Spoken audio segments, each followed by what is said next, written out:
On today's episode of Locked On Canucks, why the Canucks should honor Ryan Kesler once he retires, the unsung heroes that we all forget about in Canucks past, and who are the players in the World Juniors Canucks prospects that we should be keeping an eye for. This is Locked On Canucks, and it starts now.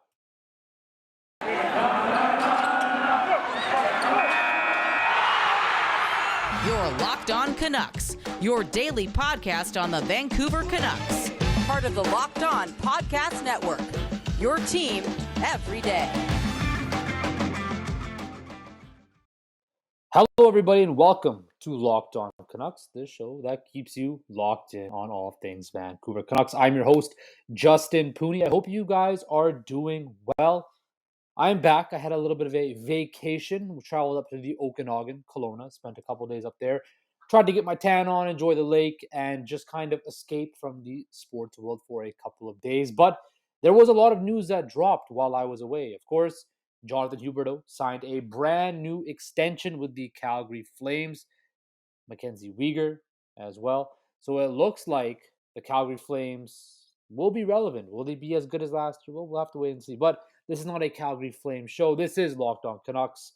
And in Canucks land, there was some news that did drop. Ryan Kesler was in the news for Canucks fans, which I will get on in a second.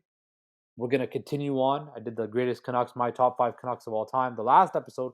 Today, I'm going to go into some unsung heroes that we kind of forget about and just how much of an impact they had with the Canucks organization. And finally, the World Juniors began in Edmonton, the Summer World Junior Championships.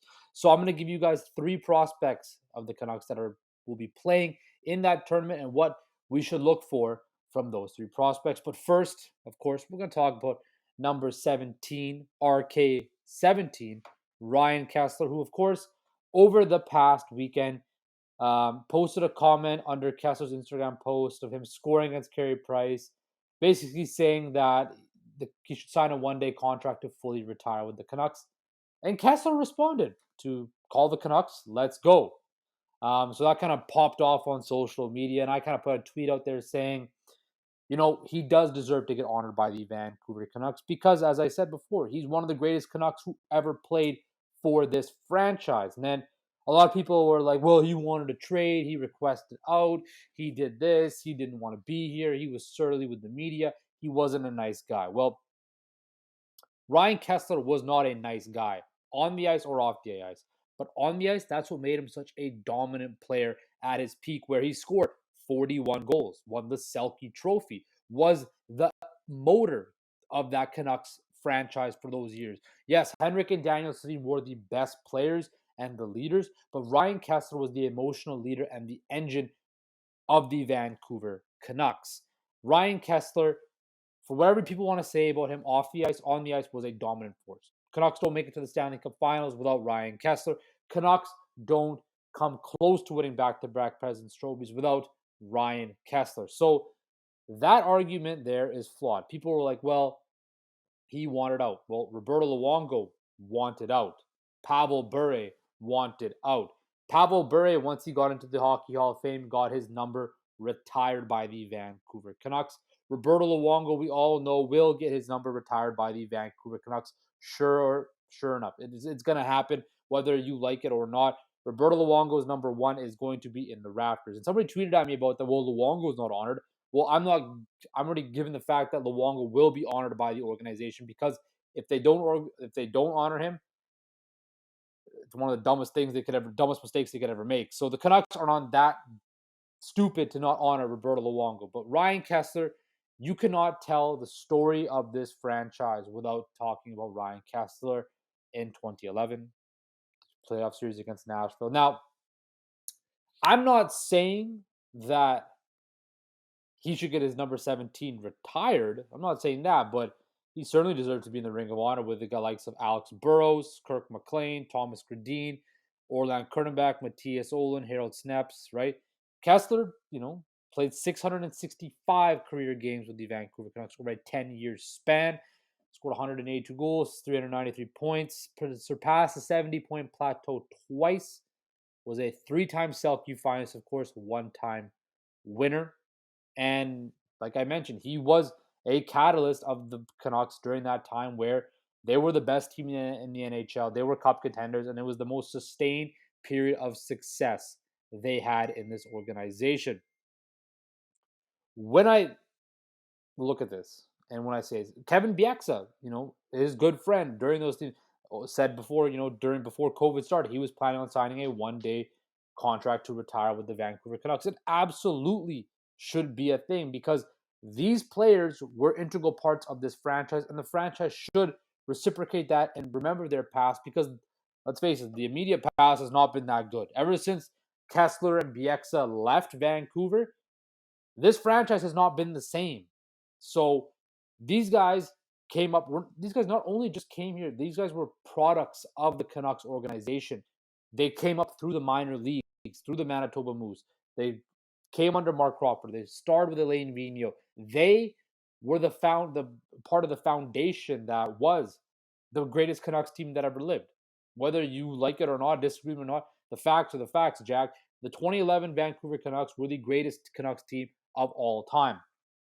So Ryan Kesler deserves to sign a one-day contract with the Vancouver Canucks. Kevin Bieksa deserves to sign a one-day contract to retire as Vancouver Canucks because that's what they were remembered as. That's what they should be known as. Vancouver Canucks, not Anaheim Ducks, Vancouver Canucks. So when this whole debate took place, to me, it was kind of like, well, where's the debate? There shouldn't be a debate with this at all. Those two players, Ryan Kesler more specifically, won a major award, a major NHL award with the Vancouver Canucks, was a draft pick of the Vancouver Canucks, came up through the Vancouver Canucks, became an all-star with the Vancouver Canucks. People were debating before that he should be the captain of the Vancouver Canucks over Henrik Sedin. It was a conversation back then. He does, simply as put, there should be no debate. End of story. Ryan Kesler should deserve to sign a one-day contract to retire as a Vancouver Canuck. He deserves to be, sign it, be in the Ring of Honor. And to all those people out there that says, oh, he requested a trade out, he screwed the Canucks. Well, at that point in time, he was in his contractual obligation. If they were going to trade him, and they wanted to trade him, which there's been conflicting reports that the Canucks asked to trade him because they wanted to go in a different direction. That he had the right to pick. He had a no trade clause. It was in his contract. I decide where I want to go. That is what a no trade clause is for. Even if he requested a trade, former Canucks trades have requested a trade. If he requested a trade, it was in his contractual obligation, his contractual right in his contract to say, hey, I want to be traded, but I only want to be traded here or here or here. Just so happy he chose Anaheim. And quite frankly, the Canucks didn't do that bad. They got Jared McCann, they got Nick Bonino, they got Lucas Spiza. Now, they ended up giving up on Jared McCann and trying to trade him for Eric Goodbranson. So that's the Canucks' own fault right there with Jim Bennett, right? They traded Nick Bonino for Brent Sutter, who, while could be was a serviceable player, has never been really healthy and is still battling COVID and has not returned to the ice yet. So the Canucks didn't get fleeced. They weren't totally screwed in that Kessler trade, right? So I think it's time for people to just let it go. And I thought people had let it go, or letting go of this when he came back for the Sedin's retirement ceremony and they cheered him. I thought, all right, it's done, it's buried. Kessler is now beloved once again. But it turns out there are still people that are still hurt with that in the organization. And it just turns out to be that's simply Canucks Nation. Either you love them, you hate them. There's no in between. I'm on Team Kessler. I've always been. I've always been a Ryan Kesler guy. I love the way he played, the way he showed his emotion. He's unapologetic about it. But quite frankly, he was a beast out there. So when I look at this over this past weekend, finally, I'm going to just end this point here. Ryan Kesler, Ring of Honor, Canucks, do it. Doesn't have to be this year, but eventually he has to be honored by the Canucks organization in some way because he is a top 10 Vancouver Canuck of all time. Period. And discussion. Don't want to hear it. If you disagree, you can. I do actually want to hear why you disagree, so put it in the comment section below. But coming up after the break, we're going to continue on with Canucks revisionist history. As you know, in my last episode, I talked about who my 5 greatest Canucks of all time are. But today, I'm going to be giving you guys who my unsung heroes are. So stick around for that. But first, I want to talk to you guys about the fine folks at Athletic Greens. Our next partner has a product, like I mentioned, Athletic Greens, that I use every day. I started taking Athletic Greens because I needed more energy and I just wanted better gut health. And I didn't want to take pills and vitamins, and I wanted something that actually tastes great and wanted to see what the hype was about. I've been using it for a couple months now and I love it. It doesn't taste like it's super healthy. It has kind of a mild tropical taste that I actually look forward to each morning. So, what is this stuff? With one delicious scoop of Athletic Greens, you are absorbing 75 high-quality vitamin minerals, whole source superfoods, probiotics, and adaptogens to help you start your day right. This special blend of ingredients supports your gut health, your nervous system, your immune system, your energy, recovery, focus, and aging. All these things. Again, I use it because I will need more energy. When you have a busy lifestyle like myself, unfortunately, you need energy throughout the day. It tastes kind of like Hawaiian punch, very fruity, sweet. My family, they're all trying to get on this health kick too. They're doing a better job than me, and they start taking Athletic Greens and they love it. I actually was able to travel with it when I came from Toronto back home to BC. Super easy and all of that. Now, the price. It costs you less than $3 a day. You're investing in your health. It's cheaper than your cold brew habit, which I am notoriously for having. It's cheaper than the different supplements all yourself, and you're investing in all-in-one nutrition insurance. Athletic Greens is a climate neutral certified company. In 2020, Athletic Greens purchased carbon credits that support projects protecting old growth rainforests. For every purchase, we donate organizations to help get nutritious food to kids in need, including No Hungry Kid in the U.S. In 2020, Athletic Greens donated over 1.2 million meals to kids in 2020. Right now, it's your time to reclaim your health and arm your immune system with convenient daily nutrition. It's just one scoop in a cup of water every day. That is it. No need for a million different pills and supplements to look out for your health. To make it easy, Athletic Greens is going to give you one free year supply of immune supporting vitamin D and 5 free travel packs with your purchase. All you have to do is visit athleticgreens.com/NHL network. Again, that is athleticgreens.com/NHL network to take ownership over your health and pick up the ultimate daily nutritional insurance. Athletic Greens. Okay, we are back. Things Vancouver Canucks. I also forgot to mention off the top, I want to thank you guys all making Locked On Canucks your first listen of the day. We are free and available to get your podcast service. Also, I'm on Twitter, _process sports. Find our show's Twitter at process. You can find me on Twitter at _process sports. Our show's Twitter at Locked On Canucks. Please also like and subscribe to our YouTube channel. So, last episode I did top 5 Canucks of all time. Of course, Henrik Sedin, Daniel Sedin, Roberto Luongo, Pavel Bure, Marcus Nass. Those are the 5. Today, what am I going to do? Today, as I promised, I'm going to give you guys my unsung heroes in Canucks history, guys that were kind of forgotten. Now, I'm not going to do the guys like Alex Burrows or, Yannick Hansen or, Kevin Bieksa, past winners of the Fred J. Hume Award that have been forgotten. Because those guys, we all remember those guys. Those are all kind of Canucks legends per se. Guys like Cliff Ronning as well, who is well-known BC boy. He kind of is more in that different echelon. He's kind of in the Burrows, Bieksa, Kessler kind of echelon right there. For me, I'm going to go to guys that people kind of forget about. Like, oh, yeah, he played for the Canucks. So I'm going to start off with the one, the only, Brent Souple. Brent Souple, who won the Fred J. Hume Award in 2003-2004, played for the Vancouver Canucks from 1998 to 1999 to 2003-2004, where he's, in 2002-2004 was kind of the watermark of his career, where he scored 10 goals, had 32 assists in 42 games. He had 37 points the year before.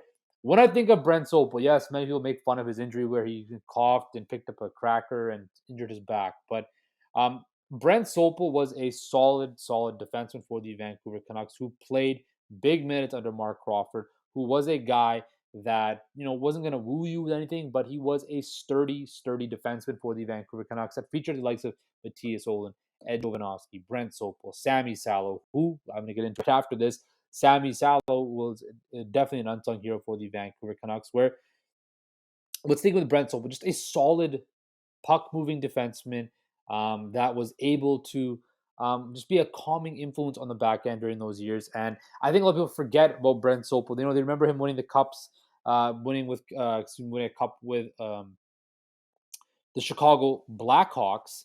Um, but I think it's time that we remember Brent Souple with his time in Vancouver, and that he was a very strong, sturdy defenseman.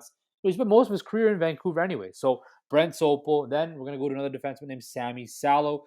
Of course, Sammy Sallow gave up a lot and dedicated a lot of his career to the Vancouver Canucks and sacrificed a whole lot. We all know the injury there. He came over to the Canucks in 2002, 2003 and spent, 2012 was there. Almost 9 seasons with the Vancouver Canucks. Of course, we know Sammy Sallow's shot was ever so booming. Just the times where he wouldn't shoot it all the time, and we always get frustrated that he wouldn't shoot. But Sammy Sallow was that guy where once he was able to, line it up and tee it up, and he would let it go and it would go in. He scored 14 goals back in 06, 07. A power play guy. Unfortunately, never was really able to stay healthy. Always battled injuries. I think the most he played for the Canucks in one season was his first year. He played 79 games. After that, he played 74, 59, 67, 63, 60, 68, and then 27, 20, and then 69. So he never really played a full season. There's always something going on with him where he was nicked up and injured somehow. But definitely Sammy Sallow, again, a power play guy, had a booming shot, and was a guy during those teams that they leaned on. Who can remember those big goals he scored against San Jose in the Western Conference Finals, where the Canucks power play was just on fire and just lethal. And during that 2011 playoffs, right, he scored 3 goals, and those 3 goals were very impactful. So Sammy Sallow definitely will be remembered as another great Canuck, not a great Canuck, but just an unsung guy that people kind of forget about and kind of gets lost in the shuffle. So to me, Sammy Sallow does deserve his recognition. Another guy another guy from the bit of the past, Rich Sutter. People forget that Rich Sutter played for the Vancouver Canucks from the famed Sutter family. Of course, his brother Daryl is coaching the Calgary Flames. He came over from Philadelphia, and he played just a solid role for the Vancouver Canucks before eventually going to St. Louis, where he played for a decent amount. Rich Sutter, was a strong player, a strong checking forward who, played a stiff game, a game predicated to the 80s. So I definitely think that Rich Sutter will be remembered. He won the Fred J. Hume Award in Vancouver. He won it, I believe, 2 times, excuse me, in his 4-year stint with the Vancouver Canucks. Then we have a guy like Mart Angelina, who, of course, famously hurt me and hurt a lot of Canucks fans back in 2004 in Game 7. Sent my 8-year-old self into tears, scoring the game-winning goal in Game 7 against the Vancouver Canucks with the Calgary Flames. Of course, Mart Angelina was drafted by the LA Kings, a part of that big deal that happened back in 1988. Just a few days ago was the anniversary, where he was a part of that deal where he was traded from. He was drafted by Edmonton, and then he was drafted by LA, traded to Edmonton, a part of that deal. And then, of course, he went on to eventually bounce on to Quebec and came to Vancouver, where he was a part of the team in Vancouver that, was a deadline acquisition back in 94, part of that team in 94 that went to the Stanley Cup Finals. He scored 30 goals with the Canucks in 95, 96, scored 35 the next year after that. So people forget that Mart Angelina, for 2 seasons, was a very prolific goal scorer for the Vancouver Canucks. So Mart Angelina gets his flowers from me. And then finally, I think one of the guys that I really think was an unsung hero and for the last few years was definitely a guy, whether you love him or hate him, I thought Derek Dorsett, was a very unsung hero, a gritty guy, team guy. He won it twice. And then I think Luke Schenn last year was a very good unsung hero. Now, he has the potential to build that more if he stays with Vancouver, but I loved what Luke Schenn brought. So, but to tie a bow around it, some of the biggest ones to me would be Mart Angelina, um, Sammy Sallow, Brent Souple, and of course, Rich Sutter. So those are my unsung heroes. I think people kind of forget that, oh, he played for the Canucks, right? So that is that. We're done with the unsung heroes. After this last break, I'm going to dive into the World Juniors and 3 Canucks prospects that I think we should all be taking a look at. But first, I want to talk to you guys about Built. If you haven't tried Built Bar Puffs yet, you're depriving yourself of one of the greatest joys. And guess what? There's a new flavor ready. Delicious, indulgent cookie dough covered in chocolate. That is right. Built has done it again. Let me introduce you to your new favorite cookie dough chunk puffs. Have a light and chewy texture, real cookie dough chunks. And of course, they're covered in 100% real chocolate. All the joys of eating cookie dough without the hassle of making it. Plus, it's healthy for you. Cookie dough chunk puffs are only 160 calories and have a whopping 15 grams of protein in them. Run to built.com to snag a box for you and your family. It will be the perfect treat, or you can really find a good hiding place and just hoard them for yourself. Like all Built bars, the new cookie dough chunk in 100% real chocolate. That means they're healthy and tasty. Chocolate covered cookie dough with light, fluffy texture. So good. That's what makes Built. That's what's great about Built, is that they have all their bars made with collagen protein, which your body absorbs more efficiently and provides tons of health benefits. Eat something that tastes good and is good for you. You are going to love the new cookie dough chunk puffs, whether you need a snack for your workout, or a late night treat, or just need a quick bite. Built is the perfect protein bar, and they taste better than a candy bar. Ditch the calories, fat, and sugar, and grab yourself a Built bar. Special offer. Go to built.com. Use promo code LOCK15 and get 15% off your order. Use promo code LOCK15. Okay, we are back. Final segment quickly. World Juniors gets underway after a 7-month wait in Edmonton. After it was just back in Edmonton after it was postponed in December due to COVID. So there are a few Canucks that are going to be in the World Junior Tournament. Yoni Urimo, Jonathan Lakerman, of course, first round pick, Lakerman, and Jacob Truscott with the U.S. So Yoni Urmo is going to be with Finland. He's 20 years old. He's going to be one of the older guys. I want to see him have a strong tournament. He's a third-round pick in 2020. He made his first trip to Vancouver last month to be in the Canucks development camp and left a very good impression by all indications.